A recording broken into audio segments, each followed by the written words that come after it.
Hi friends, మంజారీన్స్ LV Prasad Panjagutta car అడ్డం వచ్చింది పక్కన చూడు. ఆటో వచ్చేది మనకి అన్నీ ఆటో వస్తున్నాయంట. అది ఇలా వెళ్తా ఉంటే ఇక్కడ అన్నపూర్ణ 7 ఏకర్స్ అనమాట. ఇది గేటు. అన్నపూర్ణ 7 ఏకర్స్ అంటారు దాన్ని. ఇలా స్ట్రైట్ గా పైకి వెళ్తే అన్నపూర్ణ స్టూడియోస్ పెద్దది వస్తుంది. చూడండి ఎంత బాగుంది రోడ్డు పొద్దున్న బురద. ఇదిగో ఇదంతా బురదగా ఉంది, చూడండి ఎంత బురద ఉందో. అది నీట్నెస్ అంటే ఇలా ఉండాలి, మామూలుగా ఇలా పైకి ఎక్కుతున్నాం. అలా ఎవరు మాకన్నా తొందరగా వెళ్ళిపోతున్నారు. ఏం చేస్తాం?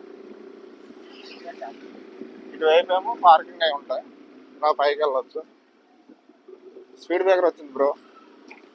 అమ్మా స్పీడ్ బ్రేకర్ తగలెట్ట. చూడండి కొత్త రోడ్డు అనమాట. ఆశ్చర్య అనుకున్న స్టూడియో అంత ముందు లేదు, ఇప్పుడే కొత్తగా పెట్టారు. ఇది బిఫోర్ నైదేక అవుతారు, అభిదేక. ఇక్కడ పూల మొక్కలు కూడా ఇట్టారు చూడండి. ఏంటంటే పూల మొక్కలు ఇక్కడ లేవు కదా, ఇక్కడ ఉన్నాయి. ఇదిగోండి ఇది అన్నపూర్ణ స్టూడియో, మెయిన్ స్టూడియో ఇది. అదిగోండి శివ పోస్టర్ కూడా ఉంది ఇక్కడ, నాగార్జున గారిది. ఇది అన్నపూర్ణ స్టూడియో. గేట్లో ఎవరు ఉన్నారు, పైకి వెళ్తాం అనమాట.